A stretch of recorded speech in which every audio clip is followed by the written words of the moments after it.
Hey there, it's Amy from thecrazycraftlady.com. Today I'm in the fall spirit, so I'm going to make two little farmhouse style pumpkin signs to decorate for the autumn season. First up, we are going to start with, of course, a dollar store supply, a little pumpkin tray.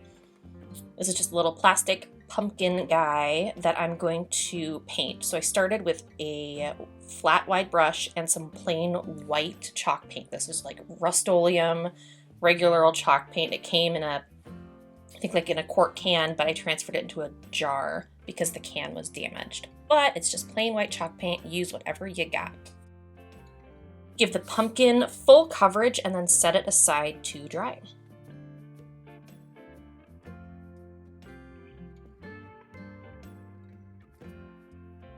Next up, you're going to want to grab a slatted wood sign, unfinished wood. You can get this at any craft store. I think I actually got this guy at Target.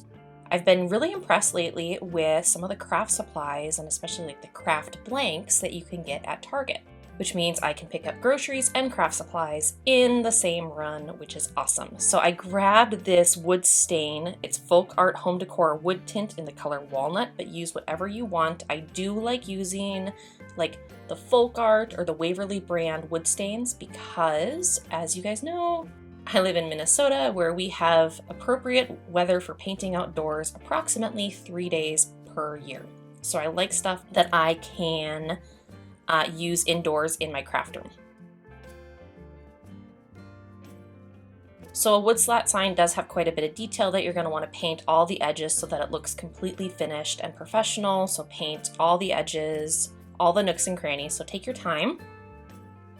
And it doesn't have to be perfect coverage because we're going to weather this in the next step with some chalk paint. So this is Waverly brand chalk paint in the color Mineral. But feel free to use any type of chalk or acrylic craft paint that you have in a light, warm gray color. So you're just going for like a grayish, a warm gray, whatever you got. And I actually just used the same brush that I used with the stain, and I used a dry brush technique back and forth. I do this on a lot of craft projects, but just to kind of weather that wood, so add as much or as little paint as you want. And pro tip, if you add too much paint, you can always go back with a little bit of sandpaper after everything is dried and kind of take away some of that paint.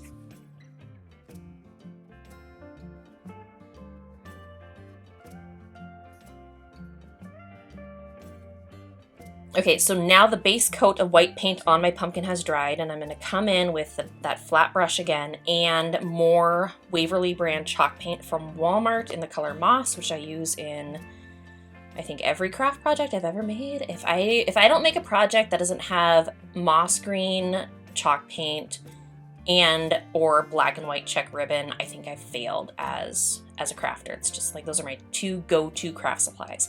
So dry brush technique, once again, back and forth. I did not do full coverage on this pumpkin because I wanted it to look a little bit more weathered and rustic than just like the wood sign.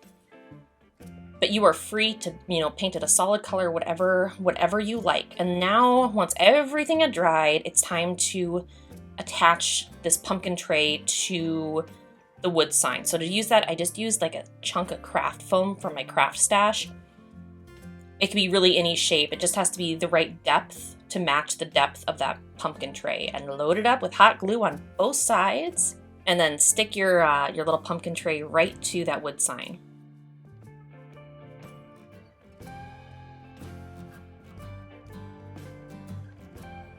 And shocking, I used black and white check ribbon. This is just a thin 1/2-inch ribbon. I made, 3 figure 8s in a little section. I secured them in the center with another length of ribbon and tied it with a simple knot, nothing fancy. And then just attached that bow to the top of the pumpkin with a little bit of hot glue. Super simple, super easy, a really cute, kind of rustic looking fall sign. I think this is maybe a little bit more rustic than my normal crafts. I'm kind of digging it. It's a little more weathered than I normally go with. But next up, I'm gonna do the same wood tint chalk paint on a unfinished wood sign. This one I actually used as a test canvas when I tried out a new wood burning tool with my Cricut, and I'll link to that below, but then I decided to repurpose it and use just the inside for a craft. So you're going to want to do the same technique as before, where you're taking that wood stain and applying it all the way around the edges of this sign. I'm going to actually fill in the center part of the sign with fabric, so I'm just doing the frame here. And once again, this is Folk Art Home Decor Wood Tint in the color Walnut. And so once that is completely done, and you don't even have to wait for the stain to completely dry. I would, wipe off any excess with a paper towel, but you can actually come in with the same paintbrush, wipe off the paintbrush on a paper towel and come in straight with your chalk paint. It's once again Waverly chalk paint from Walmart in the color Mineral, or any light warm gray paint color that you have. You could even mix, white and a little brown if that's all you have. It really doesn't matter. You just need something that you can take a dry brush with and just weather the wood a little bit. And once again, if you get too much paint, no worries. If it's wet, you could try to wipe it off with a paper towel. Otherwise, wait for everything to dry and come in with a bit of sandpaper and remove as much paint as you like. This is truly a foolproof method.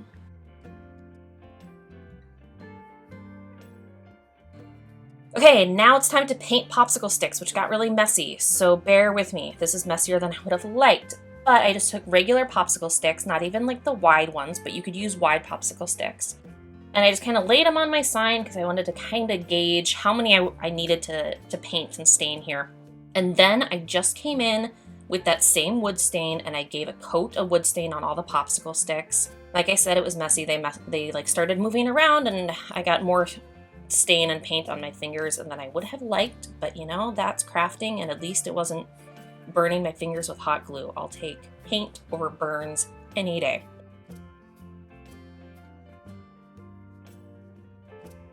And then I came in with that same moss green Waverly chalk paint. Wipe off any excess wood stain with a paper towel before you start, and then paint with a very dry brush, very lightly, because you don't want to completely cover. You want some of that wood stain to poke through. And like I said, I went I don't know, I was in a weird mood this day. I don't know, I went way more rustic than I normally do. This is a very weathered look on these crafts.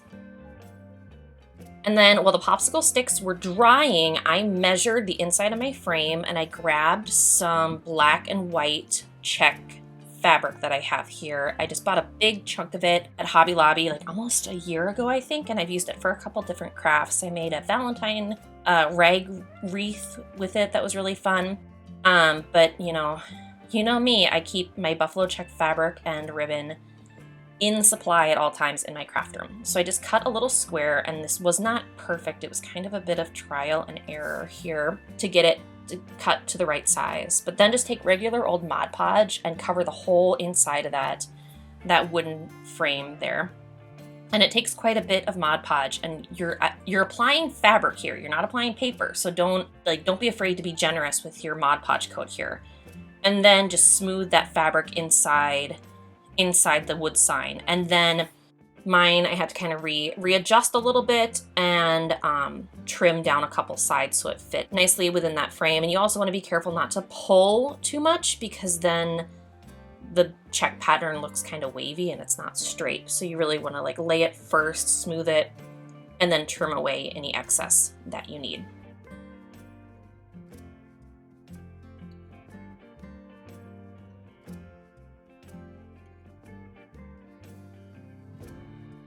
Then it was time to add the popsicle sticks once everything had dried. And so for that, I used my cutting shears. So these are heavy duty Fiskars scissors. I like using them to cut things like popsicle sticks and cardboard.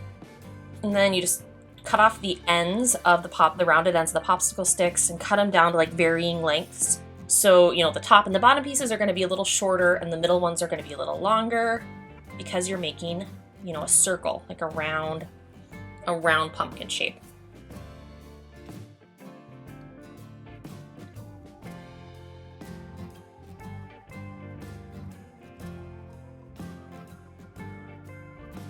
And then once I kind of had everything cut down to the length that I was happy with, it was time to hot glue everything in place. So just, grab a little bit of hot glue, a couple dabs on either end of the popsicle stick, and you're in business. And then once I got all my little popsicle sticks in place, I add a little piece of bark at the top. I think I got this in Hobby Lobby in like the unfinished wood section, but use a twig, use a piece of bark, use, whatever you got, and then a couple sprigs of lamb's ear greenery for my little pumpkin topper, and then twine from the dollar store tied in a simple little bow and hot glued to the top of the pumpkin as well. Easy peasy.